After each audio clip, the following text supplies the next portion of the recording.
பேருக்கு பிடிக்கும் football player. Very nice, அட்டகாசம். எல்லாம் கிரிக்கெட்னா தான் கைச்சுக்குவாங்க. ஃபுட்பாலு, ஹாக்கி இதுவும் தெரிஞ்சு வச்சு ரொம்ப ரொம்ப முக்கியம்.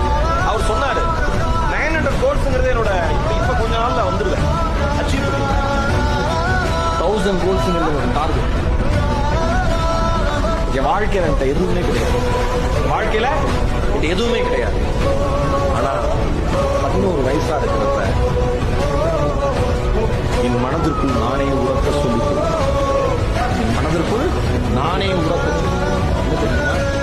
இந்த உலகத்திலேயே மிகச் சிறந்த மனிதனாக நீ வருவாய் என்று எனக்குள் நானே உறக்க சொல்லிக் கொள்வேன். என்னுடைய 11 வயதிலிருந்து என்று சொன்னார் கிறிஸ்டியானோ.